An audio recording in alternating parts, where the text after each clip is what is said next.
faly miarabanao a manaraka izao fandarana izao fandarana moa izay mezana afatra ho an'ny tanora ho an'ny lehibe ary indrindra ho an'ny ankizy izay fanesinesy eo ny firariana dia mba ahitanao aim-panahy ny fanarahana ny fandarana rehetra izay andalo eto ka mialohan'ny tena hanomboana dia manasanao hanondrika ny lohanao fa hivavaka isika.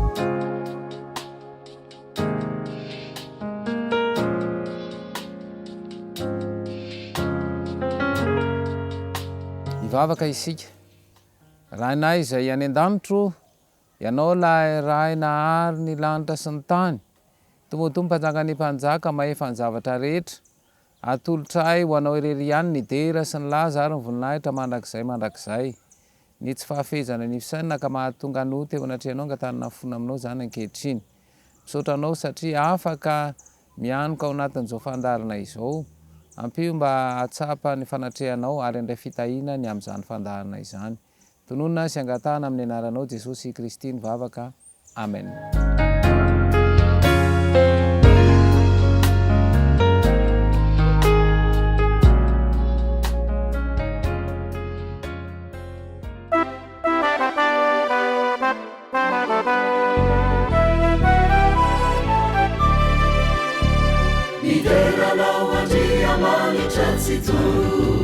Nazungusi panzakanai vanifaswa vanautuku lunyasaka natuizawanai ijetuizani araketwani mikatsaka nitavanau umaifanai saditafi fayajena vyanyamina Sichakainu wampiangarina Anana finyamana Anaraka ni marina Aminifu sifidiavana Inafana inautivu wafecha Manampianai androsweti Itumbamini zavatarecha Waminizanude Kristi Sichakainu wampiangarina Anana finyamana Anaraka ni marina Aminifu sifidiavana Inafana inautivu wafecha Manampianai androsweti Itumbamini zavatarecha Waminizanude Kristi Itumbamini zavatarecha Waminizanude Kristi Itumbamini zavatarecha Fulina ichauri Kristi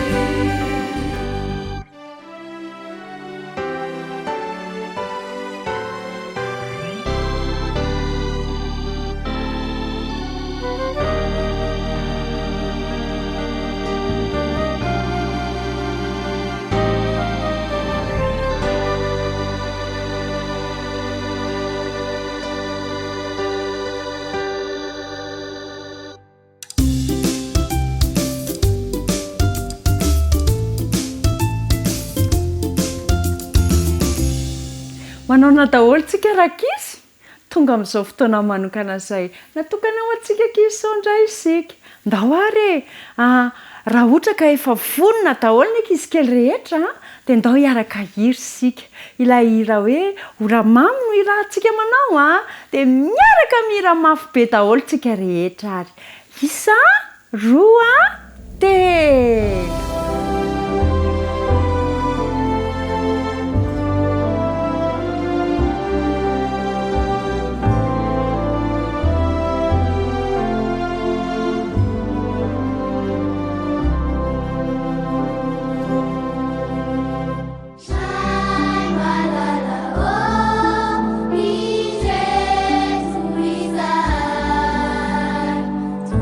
Gai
miaraka hivavaka e iaraka anondrika alohantsika isika fa hivavaka jesosy malalo misaotranao fa tonga amin'izao fotoana iarahanay fotoana izay natokana ho any ankizy izao indray izahay ny fotoana rehetra izay atao eto dia anomezana voninahitranao avokoa ary mihintsy matoky fa hitondra lesona ho anay ankizy rehetra tonoana sainga tana amin'ny anaran'i Jesosy ny vavaka amen.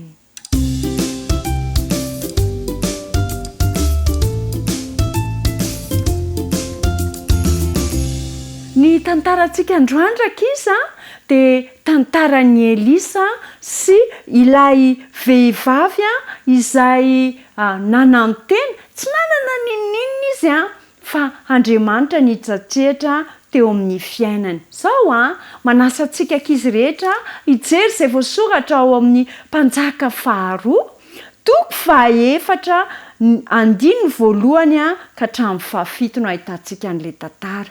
Mpanjaka 2 toko 4 andiny voalohany ka hatramin'ny 7 no ahitantsika an'izany tantara izany. Manasa antsika hijery tsara amin'ny Baiboly dia hiaino tsara ihany koa ny tantara izay atolotra antsika. Mihaino finaritra ary eo.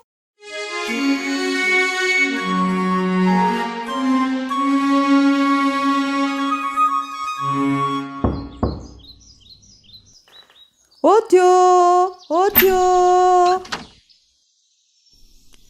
Elisa, nivadiko tena nanampy anao tokoa fa ankehitriny izy dia maty ary zaho reriny tsy maintsy manampy miatika ny fiainako fa nisy lehilahy izay manana trosa aminay dia niteny hoe raha tsy voaloha vola dia alainy ny zanako mirahalahy anefana izany. Elisa, apio zahay tena mila fanampiany ty vehivavy ty ho Elisa tamin'izay fotoana izay dia nivavaka izy satria Andriamanitra dia afaka ny hanampy anazy ary rehefa avy eo dia nomeny hevitra izy inona no atao andany ianao mody hoy Elisa mantsy azy. Tonga tao an-trano izy niresaka tamin'ireo zanany izy. Andana ianareo mandeha fa izao no afatra nomeny mpaminany. Andana makany amin'ny mpifanolo-bodirindrina rehetra dia aza adino miteny hoe misaotra rehefa azo ny zavatra mindrama vilany kely na ngeza izay azonareo entiny dia lasa ny ankizy rehetra nandeha izy mirahalahy neny reo daholo ilay vilany sy ny koveta rehetra sy ny hitanay ndray sy ny ramatoa ilay tavoara kely nisy an'ilay menaka sarobidy tao aminy dia nanomboka nandraraka n'ilay menaka izy rakizy nandeha ny voalohany nandeha ny faharoa feno riko mbola misy ho ilay zanany lahy kely tamin'izay fotoana izay ary raha vao miteny ilay tovolahy hoe vita tonga dia nijanona ilay menaka tamin'ilay tavoahangy kely ihany koa. Afaka nandony vola tany amin'ilay olona manana trosa izy tamin'izay fotoana izay ary nanomboka fiainana vaovao ihany koa. Andriamanitra dia manana hevitra heverana amin'ny fiainantsika rehefa mahatoky an'Andriamanitra isika ary manampy ihany koa aneny.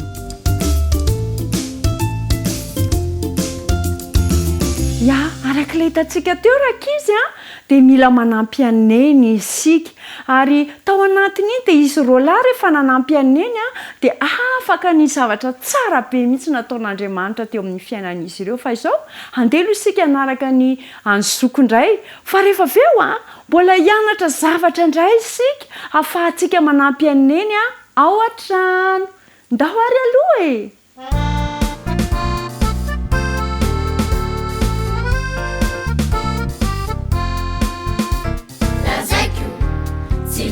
Feniko, turiko, amini feuku, atakureni zotu tulizau, sesole fitia bana, lazeku, simisha feniko, turiko, amini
efa hitanay miantra ianao tokantranao tsy voatery ao tokantrano ntsony moa amin'izao fotoana izao no mandray anytony tamajotra serasera itony ka naiza toerana misy ianao dia tolorana ny fiarabana finaritra ianao asainy ampitiavana ihany koa anjosy ianaraka ny fandaharantsika eto hatramin'ny farany.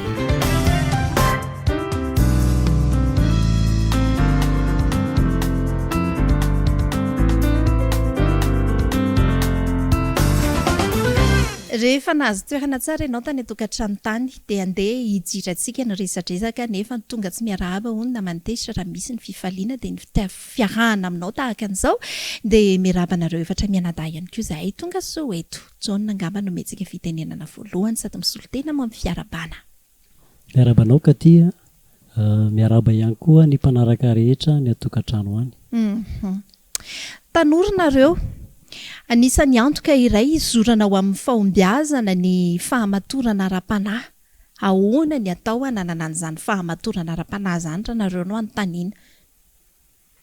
Jona ihany nefa mana micro dia Jona ny metsika fitenenana.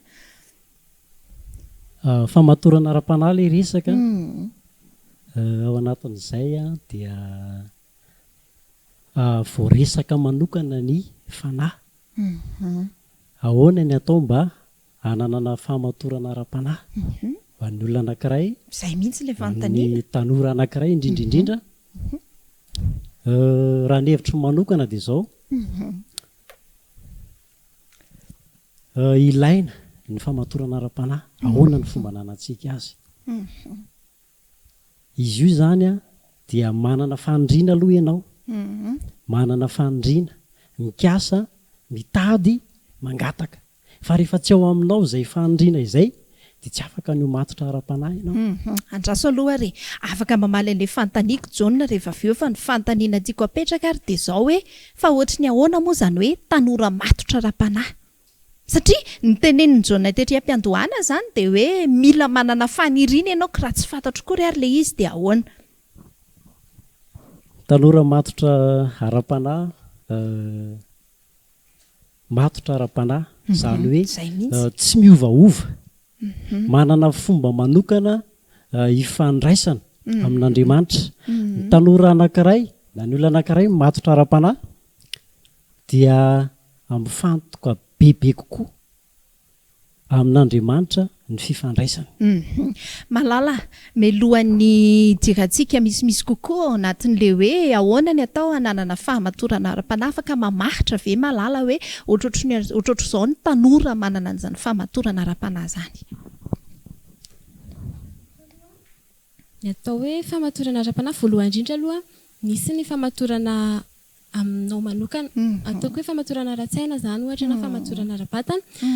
Dia ny olona matotra dia voalohany indrindra aloha manaja fotoana. Manarak'izay manana tanjona apetraka manokana izy izany dia manana tanjona dia tratrarina izay tanjona izay rehefa ao an-tsainao izany izay dia matotra ho azy ianao rehefa manana tanjona anankiray ho tratrarina. Dia ny atao hoe fahamatorana ara-panahy izany raha amiko manokana dia fifandraisana matotra amin'Andriamanitra. Izany hoe mila manana fotoana matotra izany ianao hifandraisanao amin'Andriamanitra isan'andro sy amin'ny fotoana voatokana izany. Karaha izay no amaritany malala mety miomboka-hevitra malala ihany koa na nareo tonga eto na ny any an-tokantrano hoe mila fahamatorana ara-panahy fifandraisana amin'Andriamanitra. Hita taratra eo amin'ny tanora ve izay amin'izao Paoly malala ihany? Amin'izao fotoana iainantsika izao aloha sarotsarotra no mijery an'ilay fahamatorana eo amin'ny tanora. Izay angamba nahatonga an'ilay ady-hevitra horaisintsika eto fa tena sarotra no mijery hoe matotra ara-panahy ny tanora anankiray. Tsy dia tazana na dia eo anivon'ny fiangonana ary ilay izy fa nefany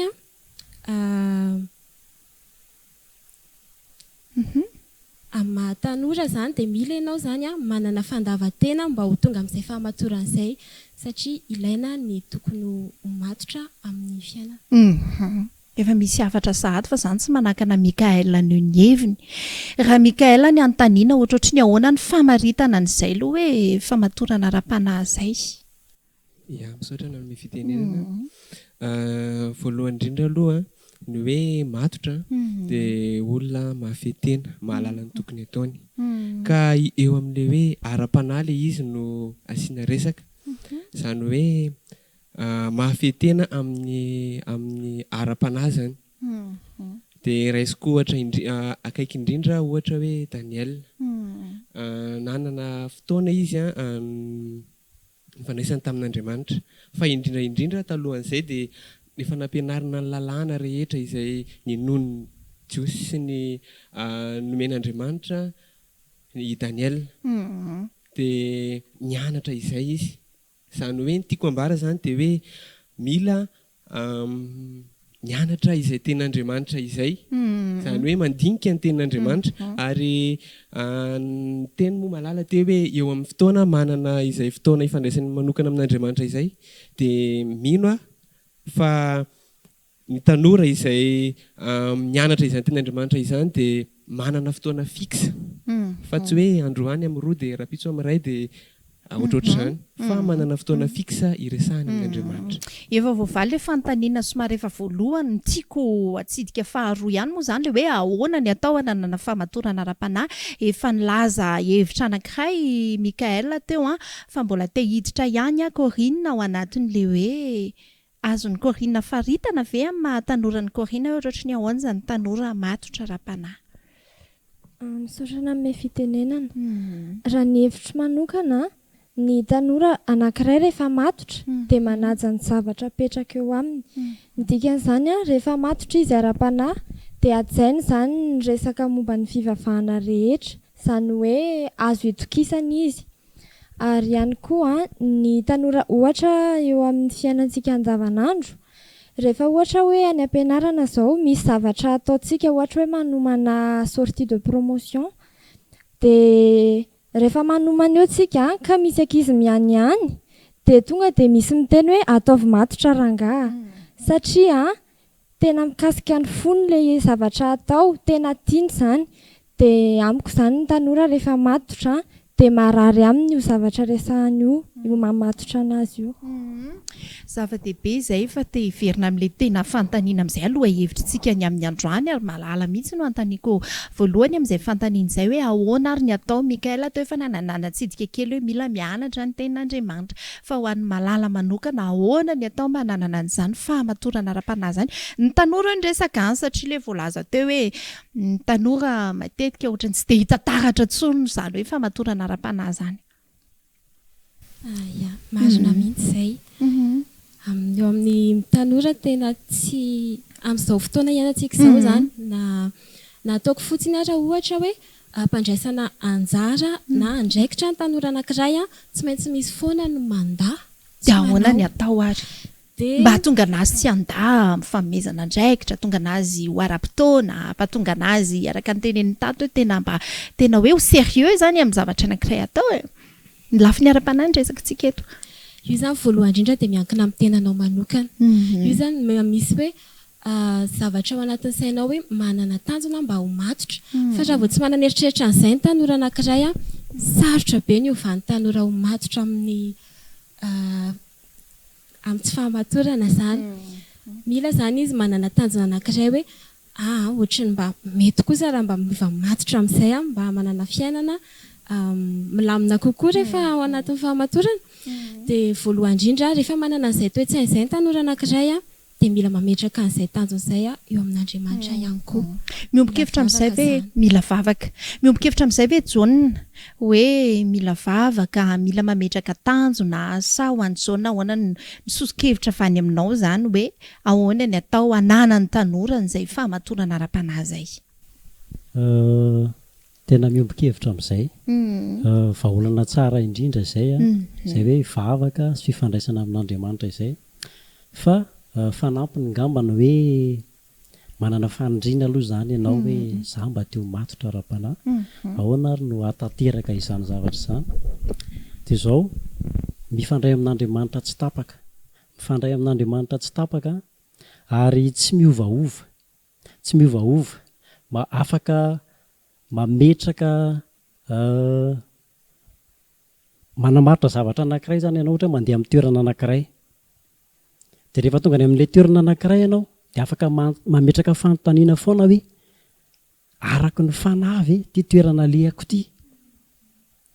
Dia rehefa tafaverinao amin'ny eritreritrao ilay izy fa tsy araka ny fanahy dia mandray fanapa-kevitra ianao ny ala amin'ny toerana io na hanatanteraka zavatra anankiray dia matotra ara-panahy kokoa ianao amin'izay. Ahoana nefa no hatanteran'izay dia ny fifandraisana amin'ny Andriamanitra isan'andro tsy miova.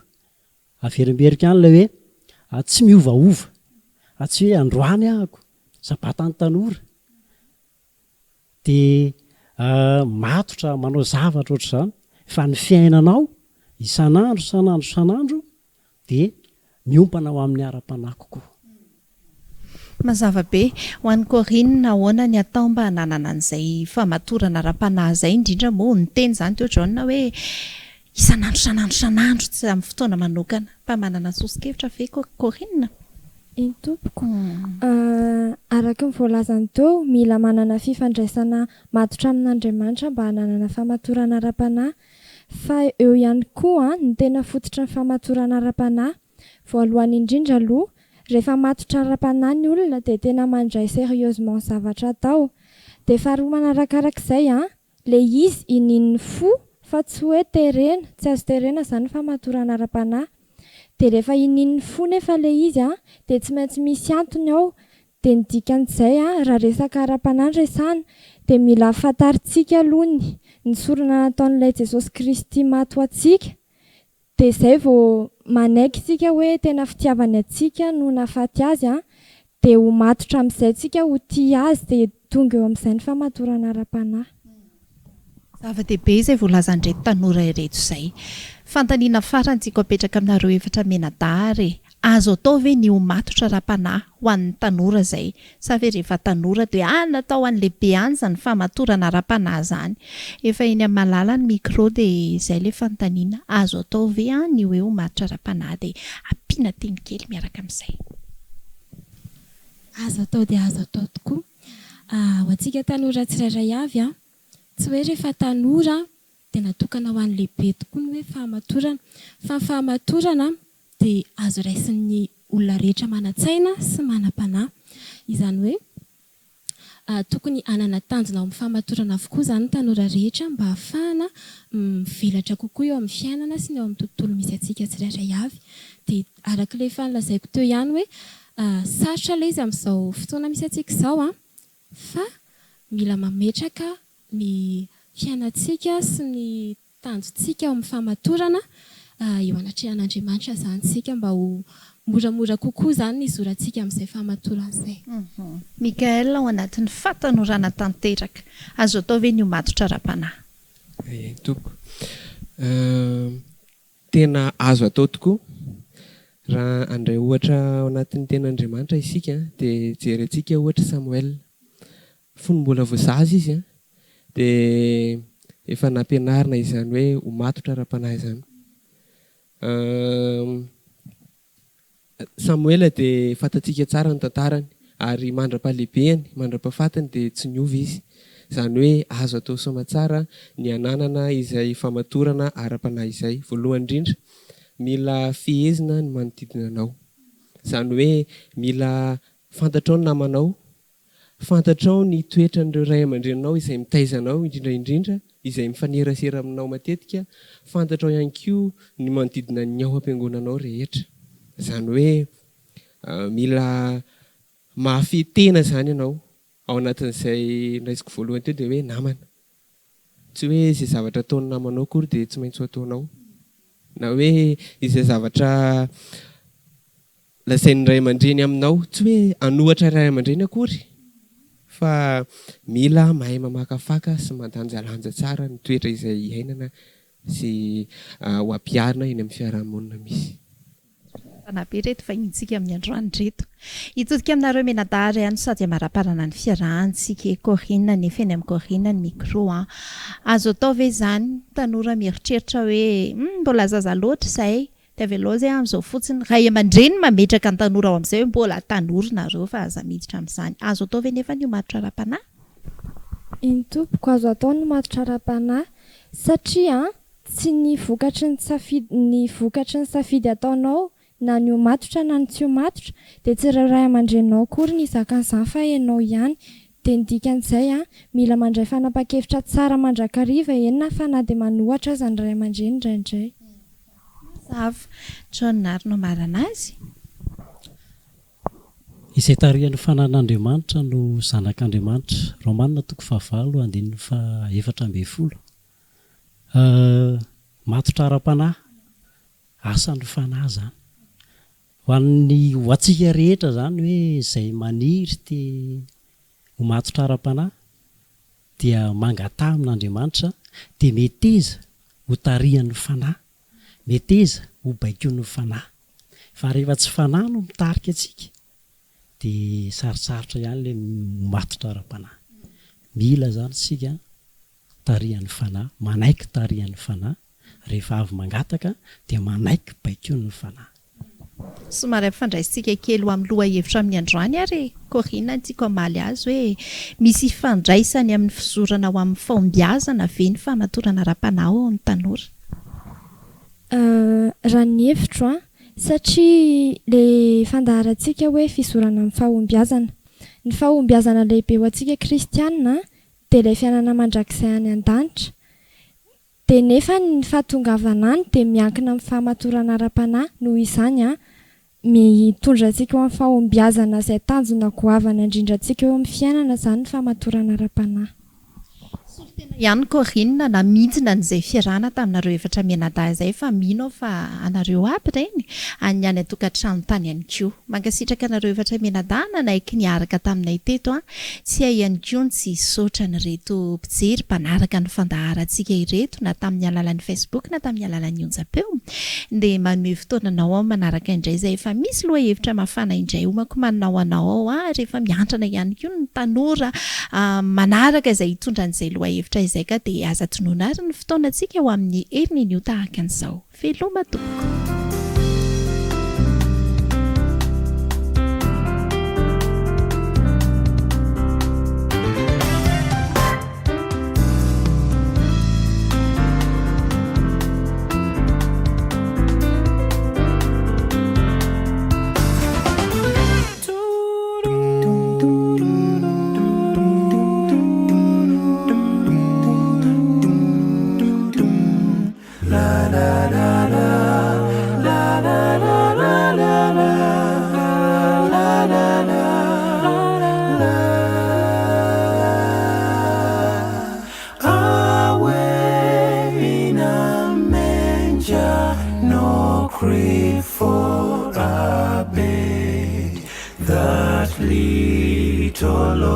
Jesus laid down his sweet head, the stars in the sky looked down where he lay.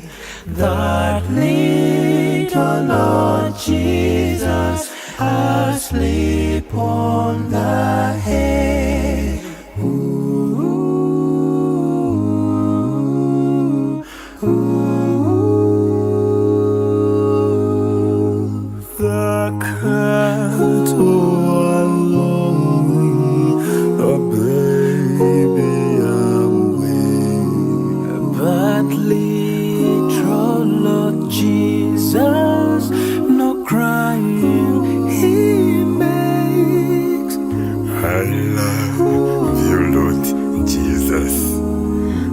Down from the sky and stay by my side till morning is nigh.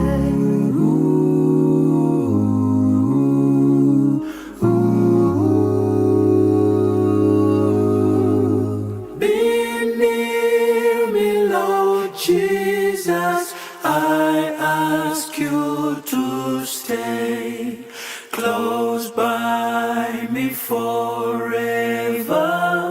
and love me, I pray. Bless all the dear children in thy tender care and take us to heaven to live with you there.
zao zany tsika rakizy dia hianatra zavatra anankiray tsy inona izany fa ny famalomana akanjo hiezaka isika zany a anampianeny isika satria rehefa tonga ny fifarany herinandro dia betsaka be mihitsy ny lamba avalineny dia anjarantsika manampy aneny a amin'izany famalomana akanjo izany ka izao arao tsara dia ho hitanao fa ilamina tahaka izao daholo ny akanjo ao an-trano ao dia afaka manampy aneny ianao dia afaka manana fotoana iarahana aminao koa neny amin'izay fotoana izay mety miaraka mamalina akanjo nareo sy neny fa mety afaka ilalao iaraka aminao koa neny amin'izay satria ianao manampy azy eny ary andao ary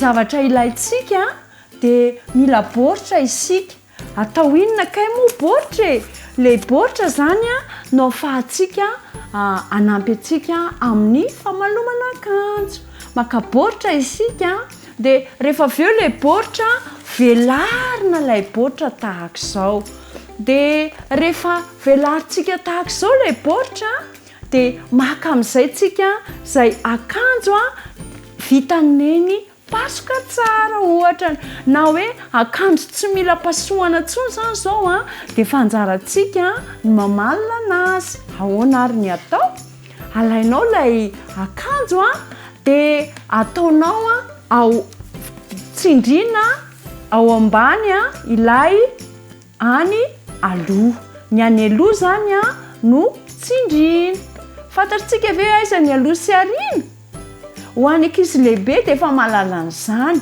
fa ho any ankizy kely raha ohatra ka misy etikety ilay akanjo dia iny etikety iny mazana any aoriana ilay izy dia iny zany no atao aty ambony fa mety ihany koa hoe ny col no ahafantarantsika anazy ilay somary milatsaka tahaka izao zany ny col iny ny aloha dia iny no atao ambany dia apetraka eo ambonin'ilay baoritra ilay izy rakizy dia alaina ilay baoritra dia avalina alatsaka ohatra izao jerenareo ange tena tonga dia milamina tsara ilay izy dia ataontsika ohatr'izao fotsiny ny tanany rehefa avy eo tahaka izay ihany koa ny ilany alaintsika ilay izy dia atao tahaka izao dia milamina tsara vita ny famalomana akanjo tsisy mivilambilana tsony lambantsika amin'izay mipirina tsara ilay izy amin'izay fotoan'izay andao indray ary nandrana lobaka kelyntsika hoentina mivavaka indray isika ity zany izao ilay lobaka keliny se hoentina mivavaka ny aloha isika ataontsika tsindriana dia alamina tsara eo ambonin'ny baoritra ilay izy rehefa voahidy tsara ny bokotra dia alefantsika ny ato amin'ny ilany dia alefantsika ny ato amin'ny ilany dia alefantsika ny eto ambany dia avadika antsika ilay akanjo vita soma tsara ny famalomana an'ilay lobaka voapasoko neny teo dia minao fa manomboka izao dia anampy aneny amalina akanjo daholo ny ankizy kely rehetra satria afaka manampy antsika tsara ity baoritra kely izay ahafahantsika mamalina tsara ny akanjo ity mandra-piona indray ary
hevitra ny mpanompo izay ho hitan'ny tompony miambina raha avy izy.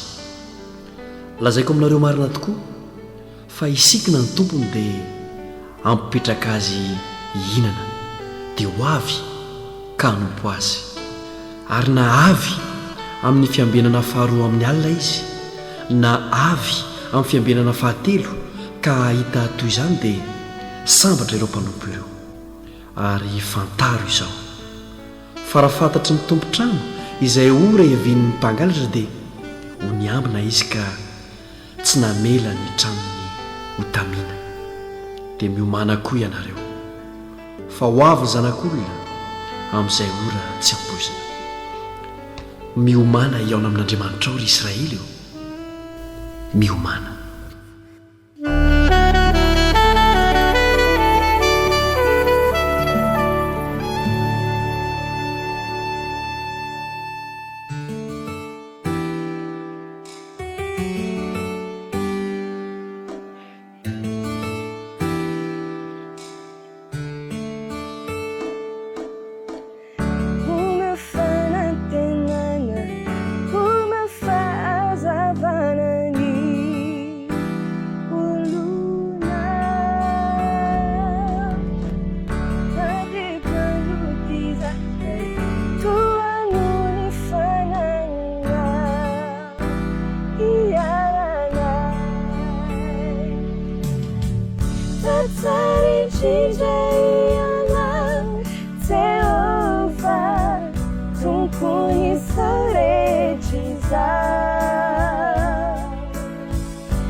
Fifaliana ho andray ny mifampiresaka amintsika androany ary miaraba antsika rehetra izay manaraka izao fandarana izao. Androantsika dia hijery manokana ny amin'ny antsoina hoe tosidra avo. Hitantsika amin'izany ny famaritana, ny antony mahatonga azy, ny fomba fisehoany ary ny fisorohana atao mba tsy hananana ny tosidra avo io. Ny antsoina hoe tosidra avo dia izao, rehefa ambony mihoatra ny tosidra ara-dalàna n'ilay olona ny tosidrany ka miteraka fikorontanana eo amin'ny fiasan'ny tova sy eo amin'ny toe-batany dia izay no antsoina hoe tratra ny tositra avo ilay olona. Tsy resaka taremarika io satria misy olona mitovy taona mitovy tsara mihitsy kanefa tsy voatery hitovy ny tositra zakan'ireo olona ireo noho ny antony maro samihafa. Noho izany ianao ihany no mamaritra hoe avo izay tositra anao izay na tsy arakaraky ny fiainanao andavanandro. Noho izany zany dia ilaina ny fahafantaranao ny tositra anao rehefa ao anaty fahasalamana ianao mba hanamora ny famantarana azy rehefa misonitra io tositra io. Ny atotanisa izay omeny foibe maneran-tany momba ny fahasalamana dia ny 300 ny olon-dehibe maneran-tany dia tratra n'io tositra avo io avokoa, ary ny tena mahazo an'izy io dia ny olona efa lehibe. Io isa io dia 200 eo atsika eto a Madagasikara, fa ny olona mihoatra ny 580 taona, ny 400 ny lehilahy dia tratra ny tositra avo ary ny 500 ny vehivavy no tratra an'izy io. Zany hoe raha misy vehivavy mihoatra ny 580 taona anankiroa dia ny ray tratra an'io tositra avo io. Miteraka voka-dratsy eo amin'ny fiainantsika io tositra avo io. Miteraka fikorontanana eo amin'ny fiasan'ny tova izy ao anatin'izany ny fo, ny vo, ny avokavoka izay miteraka le fahasemporana, ao anatin'izany ihany koa ny saina miteraka tsy fitadidiana na fanadonoina na fahaverezan-tsaina izy io. Fa ny tena manahirana amin'izy io dia ilay fatapahana lalan-drà fantatritsika rehetra amin'ny hoe AVC, efa saika teny gasy moa izay ankehitriny. Fa ny atosidra avo no tena mahatonga an'io AVC io, ary ny faratapony amin'ny voka-dratsin'izy io dia ny fahafatesana tampoka.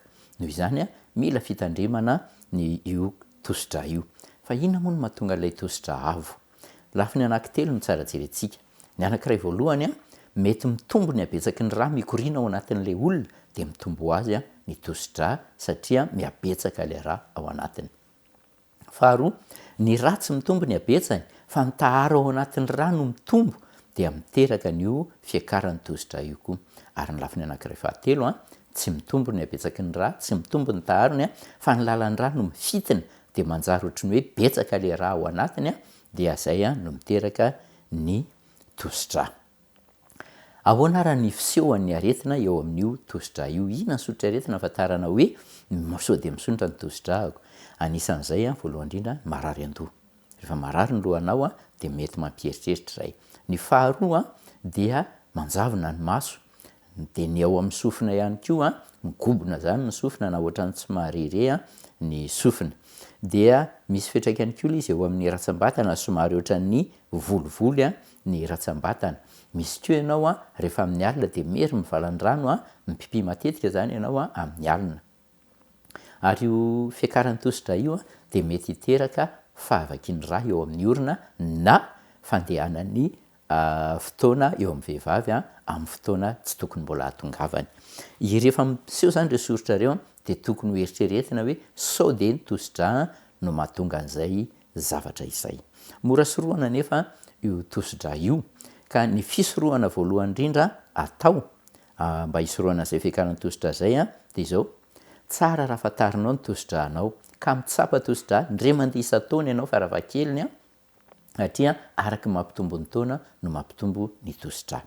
Tsara ihany koa ny mitandrina eo amin'ny sakafo. Fantatsika fa misy sakafo mampitombo an'io tositra io, ao anatin'izany ny sira, ny atody, ny ronono. Misy koa voankazo mampisonitra an'izy io toy ny voaloboka, ny voasarimakirana, ny betravy ihany koa dia mampitombo an'izy io, ka mila fitandremana izy ireny ho an'olona marefo ara-tositra. Ny fiainana andavanandro koa dia ilaina ny mitandrina tsara. Mila misotro rano ara-dalàna isika mba hisorohana an'ilay hoe marihitra ny rà no antony mampitombo an'ilay izy. Ka io rano io dia tsy sotroina ao anatin'ny sakafo, izay ny fitandremana voalohany, fa lavitra ny sakafo. Atsasakadiny alohan'ny isakafoanana na adiny 2 sasany ao aoriana amin'ny fisakafoanana vao afaka misotro rano dia io rano io ny ranom-boankazo tsy ao anatiny fa rano tsotra, rano madio tsotra. Ny tiako tenena amin'ilay rano madio zany rano tsisy fofona, tsisy tsirony, tsisy lokony, tovy amin'ireny oviva ireny sy ny maro samihafa. Kanefa tsy voatery io ireny fa afaka manamboatra ao an-trano ianao mampangotraka rano dia kendrena adio tsara ilay izy. dia akoatran'izay raha n'izay a ny sakafo ihany koa dia mila fitandremana eo amin'ny fihinanana ny sakafo. Voankazo ny tsara atao betsaka raha tena hitandrana an'io tositra io a isika, ary atao amin'ny fotoana mitovy fa tsy atao amin'ny fotoana mifandipandipatra mba hahafahan'ny vatana miomana tsara eo amin'izay lafiny ara-tsakafo izay. Ny faharoa eo amin'ny fahazarana, ny torimaso dia tena ilaina mba hampirindra ny tositra, ka ny torimaso zany a dia torimaso ampy, torimaso amin'ny alina ary torimaso amin'ny ora mitovy. Tsy tokony atory ianao zany a raha ohatra ka mifanakaiky amin'reto zavatra reto. Ohatra hoe voavy misakafo be ianao dia tsy tsara ny matory. Voavy mijery fahitalavitra na mijery ordinateur ianao dia tsara tsy tonga dia matory avy hatrany. Toy izay koa ny avy manao asa be, ilaina zany ny fialan-tsasatra kely ao aorianan'ireo zavatra ireo. Fa ny tena tsara raha alohan'ny atory ianao mandray mahandro dia avy mandro ianao tony tsara daholo ny vatana. Ny lafiny anankiray faharoa ilaina koa ny manao fanatanjahantena. Ao anatin'izay ny hoe raha tsy afaka manao fa tsy ditongotra ianao dia manao ditongotra. Raha afaka manao hoe miazakazaka madinika ianao, miazakazaka madinika. Raha afaka manao sport mihitsy ianao, baolina no toy izany, dia manao an'izy ireny. Tsy mitovy anefa ny manao sport ao anaty faninanana sy ny sport mba hitaizana fahasalamana. Fa ao anatin'ny fitaizana fahasalamana tsy mitebiteby, tsy matahotra an'io resy fa milalao tsotra ianao dia izay no ilaina. Ary farany zany amin'izay fitandremana atao izay dia ilaina ny manana toe-tsaina tony sy faly ianao, mihirahira, mitsikitsiky, miome mba hampitony ny toe-batanao. Izay ny tena zava-dehibe eo amin'ny fitandremana ny tosidra. Raha fitinina zany dia izao, tokony ho raisinao an-tanana ny tosidranao satria manokana izy io, anao manokana ary mora tandremana, nefa kosa raha tsy voatandrina dia mora miteraka zava-doza eo amin'ny fiainana. Ny firariako dia izay afatra fohy nampitaina androany izay mba hampitodika anao eo amin'ny fandraisana tanana ny fahasalamanao ka ahafahanao misoroka ny tosidra avo dia anananao fiainana milamina ihany koa eo amin'ny andro izay iainanao. Dia miraso anao indray ary mino fa mbola ho tafahoananao aminao amin'ny fotoana manaraka.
Feel my life again.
misy aminao tiako ianao tiako zanako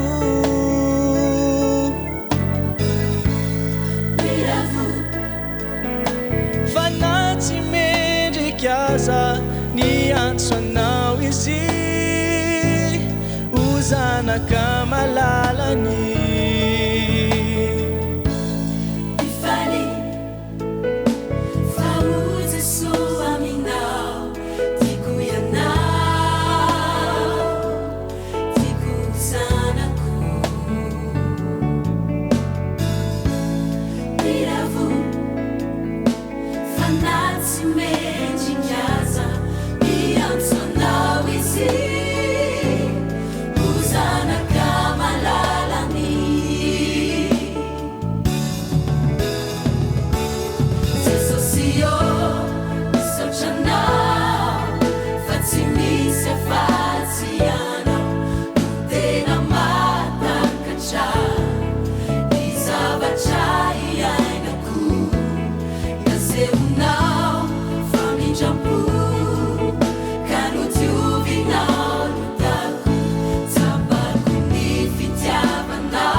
It's so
Ny vanim-potoana misy atsika dia mahavalalana ny maro. Misy olana maro samihafa izay atrehana ankehitriny. Ny fototry ny olana mantsy dia tsy inona fa olana ara-petsepo ny tena marina. Ary amin'izay olana ara-petsepo izay dia samy manana an'izany avokoa ny rehetra. Ka iza no afaka anampy, iza no afaka hiatrika eo ny mpivady izay samy sahirana amin'izany olana eo amin'ny fifandraisan'ny mpivady izany, eo amin'ny ray aman-dreny sy ny zanaka, ary indrindra miatrika ny fahasarotam-piainana ankehitriny dia izany rehetra izany a dia mahatorovana ny saina trotraka tanteraka aiza no ale aiza no antefa. Ny soratra masina dia manana teny fikasana ho anao, teny fikasana izay raisina amin'ny finoana ary toky omenanao a eo anatrehan'ireo toe-javatra manahirana maro samihafa izay atrehana amin'izao vanim-potoana misy antsika ankehitriny izao. Andeha ho raisitsika ny teny a izay hita ao amin'ny salamo 150. Salamo 150 a dia ho vakitsika ny ao amin'ny andininy 110. Dia izao ny vaky ny teny: antsoy aho amin'ny andro fahoriana dia hamonjy ianao ka hanome voninahitra ianao. Antsoy aho amin'ny andro fahoriana, mbola afaka miaino anao ilay na ray na ary ny lanitra sy ny tany. Ity tontolo ity no tsy afaka hanome na inona na inona, satria hiaratsy anie ity fiainana ity, tsy hatsara ity fiainana ity. Ka miantso anao ny tompo mba ampitodika ny fijerinao any aminy. Ary mbola amafisiny ao amin'ny Jeremia toko 7:30 ny andininy 7 dia mbola miteny tahaka an'izao ny mpahary hoe: antsoy aho dia ho valiako ianao ka ampisehoko zavatra lehibe sy sarim-pantarina izay tsy fantatrao. Betsaka ny zava-miafina eto amin'ity tontolo ity, andrina moa io olana ara-petsepo io, fa izao raha miantso ny mpahary ianao dia hamaly ianao izy. Ary mbola ampahafantariny hoe dia ampisehoko zavatra sarim-pantarina. Hanome anao an'izany tokoa Jesosy raha toa ka mintso matoky ary manankina ny fiainanao tanteraka eo aminy, ary ho tanteraka aminao izany ka atsapa fiadanam-po ianao ao anatin'ity tontolo izay manahirana, ao anatin'ireo karazana olana maro samihafa izay raha ny fijery dia hoe saribahana. Fa betsaka ny zavatra tsy takatra noho ny fanajambana ataon'ny mpanjaka an'izao fameziana, noho ny misy zavatra fikiriko, misy fisainana fikiriko izay mandreraka, kanefa Jesosy dia hanome anao an'izany fiadanana izany raha toa ka matoky sy mametraka amin'ny fiainanao tanteraka eo aminy ianao. Amen.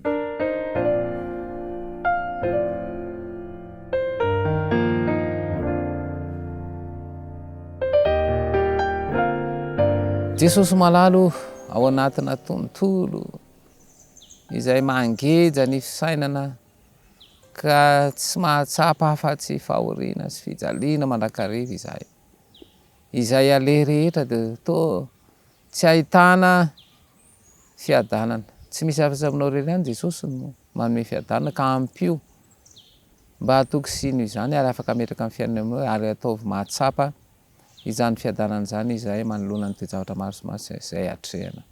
Tononona sy angatana amin'ny anaranao Jesosy Kristy ny vavaka. Amen.